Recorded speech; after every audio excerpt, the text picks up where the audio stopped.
Hello, welcome back. I'm Jesse Genova, or whatever the fuck my name is, because I'm tired and sore.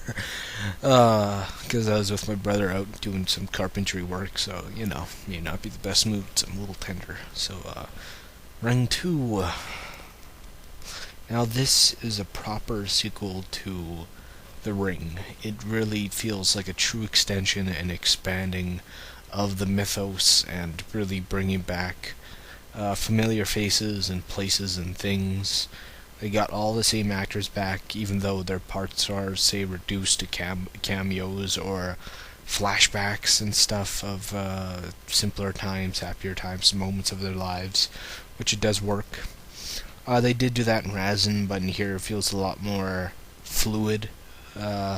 Because before, in Razin, it just doesn't even feel like the same universe. It just doesn't even feel like it belongs in the same film continuity, and it's a good thing that they retconned it with this film right away, because this is truly a proper sequel to The Ring. Shav. We get to learn a lot more about Sadako, or the Well Ghost as we know her. Some creepy and just horrible things that happened to her down in the well. She wasn't dead, and she stayed on there longer than 7 days to her American counterpart, which I find is a lot more disturbing. Here they play more the psychic aspect than the other films. In this one, they play it more than it's a genetic thing, yet it is magical in a way. Somehow, in Japanese culture or something like that, magic and psychic abilities are kind of mishmashed together. Like witches or might be psychics and stuff like that. But I think that might jive well. People have the potential to have magic, and some people don't. So there's psychic people, and there's not. So I can see the parallels that they're trying to do with this. That makes sense to me, I guess. It feels like a totally tighter, cohesive story than the first one.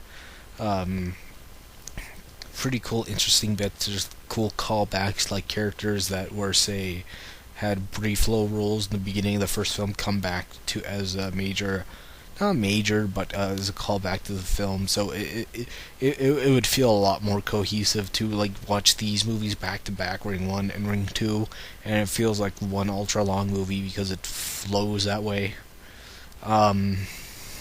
It just feels like sometimes when you do get a sequel, they change the actors, they recast someone else. It's years later, they got a different director. Some of the camera styles or camera holdings are completely different. But this really feels like this is truly part two. It doesn't feel totally weird and different from a different director's skill set. And I like that.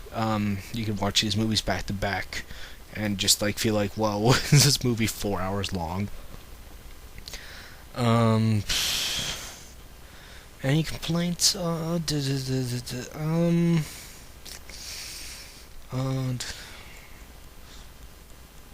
can't think of none at the moment. It was still generally as creepy as the first film.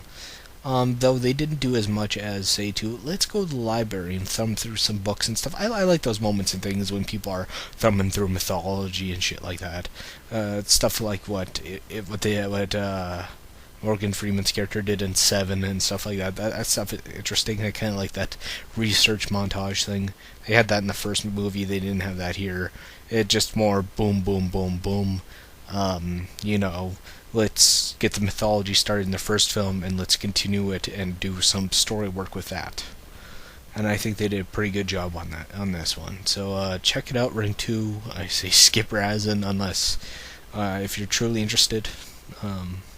Their choice. Happy Halloween, everybody.